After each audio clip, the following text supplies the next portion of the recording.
ሰላም ጤና ይስጥልን የዩቲዩብ ቤተሰቦችን ዛሬ አዲስ እንግዳ ይዤላችሁ መጥቻለሁ። እንግዳውን እስቲ እንኳን ወደ ስቱዲያችን በሰላም መጣ። እሺ አመሰግናለሁ። አንተም እንኳን ደህና ቆየኝ። ስለዚህ ዛሬ አንድ እንግዳ ይዘን መጥተናል። ስለ እንግዳው ሙሉ የተሰማው ስሜት የሚነግረን ይሆናል። ሙሉ ብትከታተሉት የምትሰሙት ይሆናል። እስቲ ዛሬ የመጣህበትን ምክንያት ስምህን አድርገህ አስተዋውቀንና ወደ ጥያቄዎች እንሂድ። እሺ አመሰግናለሁ። እዚህ መጥቼ ችግሬን ያው ለህዝብ እንዲደርስልኝ ስላደረክልኝ አንተንም አመሰግናለሁ። እኔ ከፍቅረኛዬ ጋር በራሴ ችግር ምክንያት ተለያይተን ነው እየተዋደድን ስለተለያየን በዛ ጉዳይ ያለውን ነገር ልነግርህ ነው የመጣሁት። እሺ ያለውን ችግር አስረዳኝና ለተመልካቾቻችን ግልጽ እንደሚሆን። እሺ ያው ጉዳዩ ትንሽ አሳፋሪ ነው። ነገር ግን እኔ መጀመሪያ ላይ ከፍቅረኛዬ ጋር ያው ለ3 አመት ያክል አብረን ቆይተናል። ከዩኒቨርሲቲ ጀምሮ አብረን ነው በቃ በፍቅር ጊዜ ያሳለፍነው እና አንድ ቤት መኖር ከጀመርን 3 አመታችን ነው።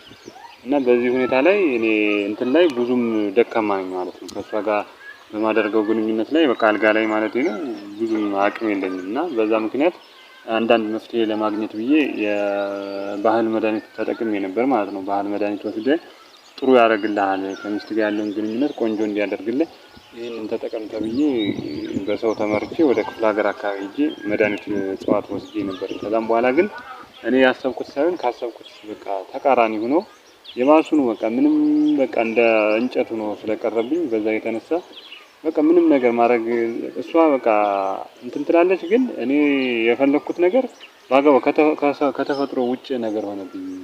ከልክ በላይ እንትን ብሎ ቆሞ ወይ ደርቆ በለው በቃ እንደ እንጨት ደርቆ ነው የሚቀረው። ምንም ነገር ባረግ ቀኑን ሙሉ እያደረኩ ቡል አልጨርስም። በቃ ምንም መጨረስ አቃተኝ። በዛ የተነሳ ባለቤቴ ወይም ፍቅረኛዬ እንደዚህ አይነት ነገር እኔ ማድረግ አልፈልግም፣ መቋቋም አልፈልግም፣ ምን ሆነ ነው ምን አይነት ነገር ነው ያደረከው ምናምን በሚል ምክንያት በዛ ምክንያት ተለይተኝ ያንን ጉዳይ ለማውራት ነው የመጣሁት።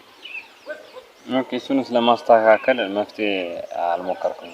እኔ በራሴ ዝም ብዬ እንደ መፍትሄ ያደረኩት ምናልባት እሷ ስላልቻለች ይሆናል ምናምን ብዬ የቡና ቤት ሴቶች ጋር የተለያዩ ሴቶች ጋር ሄጄ ነበር። እነሱ ራሱ በፍጹም በቃ እነሱ ጋር ሄጄ ራሱ በፍጹም በቃ ምንም ሊሆንልኝ አልቻለም። በቃ ዝም ብሎ ደርቆ ነው የቀረው፣ በቃ ድርቅ ብሎ።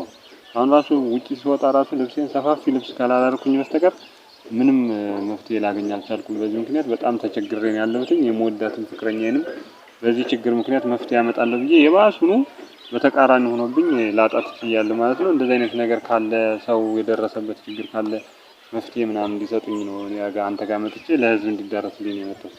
አይ በደንብ ግልጽ አድርገው እስኪ 24 ሰዓት ሙሉ ነው እንዴት ነው በደንብ ድርቅ ብሎ ነው የሚቀረው ማለት ነው? በቃ አዎ 24 ሰዓት ማለት ይቻላል። በቃ በተለይ ያው እንትን ስትል ወደ ጉዳዩ ልትገባ ስትል ማለት ነው የበለጠ ጥንክሬ ማለት ነገሩ ይጨምራል፣ ግን ምንም ነገር አይጨርስም ማለት ነው። በቃ ባለበት ዝም ብለህ ቀኑን ሙሉ ብትደጋግም ብታረገው ምንም ብትል መጨረሻ የለውም። ለዛ ነው እሷም ራሱ በንዴት ትተኝ ሄደች እና እንደዚህ ያሳዛኝ ነገር ነው። ይሄ ነው ዋናው ችግር። ምንም 24 ሰዓት ማለት ይቻላል በቃ። ስለዚህ አንተ ዋና መፍትሄ ብለህ በራስህ የወሰድከው ነገር ምንድን ነው? እኔማ ያው ሆስፒታልም ሄድኩኝ። ይሄ እንዴት እንደዚህ አይነት ቦታ መጀመሪያውኑ ሄድክ ዘመናዊ ጋር ለምን አልመጣም ምናምን ብለው እንትን ለማድረግ ሞክረዋል። እኔን በቃ የባሱኑ እንትን አሉኝ። መፍትሄ ከመስጠት ይልቅ ዝም ብሎ የሆነ መርፌ ነገር ሰጡኝ። ለጊዜው በቃ ዝም አስባለው። ጭራሽ ምንም ትዝም አይለኝ። እሱ ደግሞ አንድ ሳምንት ምናምን ሆነ። ከሳምንት በኋላ መድኃኒቱን የሰጡኝ መድኃኒት ልክ ስጨርስ ማለት ነው ተመልሶ ያው ሆነ እንጂ ምንም መፍትሄ ነገር የሰጡኝ የለም። እኔ የሚወሰድኩት አዲስ ነገር የለም። በቃ ባለበት ነው። ዝም ብዬ አንዳንዴ እየዞርኩኝ ምናምን የተለያዩ ሴቶች ጋር ይሄ ቡና ቤት ያሉ ሴቶች ጋር እየሄድኩኝ ሞከርኩኝ።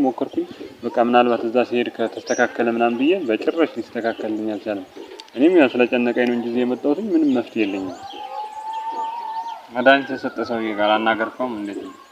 ለመሄድ እንትን ብዬ ነበር።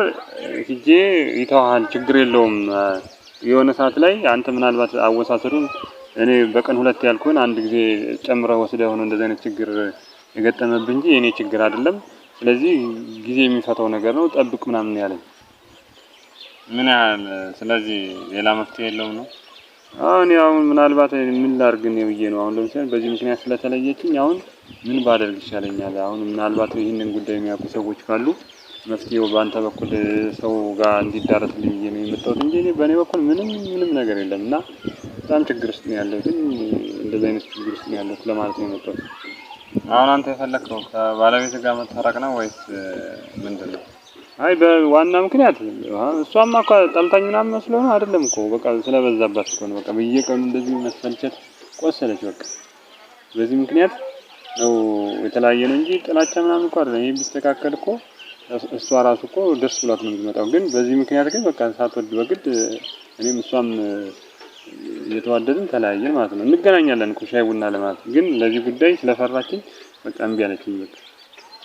ኦኬ ለማንኛውም ያው ህዝቡ የሚሰማው ስለሆነ በኮመንት እንዲያሳውቁን ተመልካቾቻችን እነግራለን። እንደዚህ አይነት ችግር ያለባችሁም በውስጥ መስመር ወይ ብታናግሩን በጣም መልካም ነው ላለው ተመልካቾቻችን እንደዚህ አይነት ነገር ያጋጠመው ሰው ካለም ብታገናኙን መልካም ነው ላለው።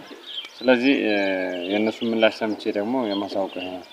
እሺ አመሰግናለሁ። እንግዲህ በመጨረሻ እንድናገር ከተፈቀደልኝ ያው ይሄ ነገር እንደኔ እንደዚህ አይነት ችግር የደረሰባችሁ ሰዎች ያ ዝም ብላችሁ ብዙ ሰው ሳታማክሩ ወይ ሐኪም ሳታማክሩ እንደዚህ አይነት መድኃኒት ወስዳችሁ ችግር ላይ እንዳትወድቁ እንደኔ ጥንቃቄ ማድረግ ይኖርባችኋል እላለሁኝ። እስኪ እንደዚህ አይነት ችግር የደረሰበትም ሰው መፍትሄው ይሄ ነው ብሎ ላንተ እንዲያሳውቁልህ ጠይቃለሁ። አመሰግናለሁ ስለጋበዝከኝ።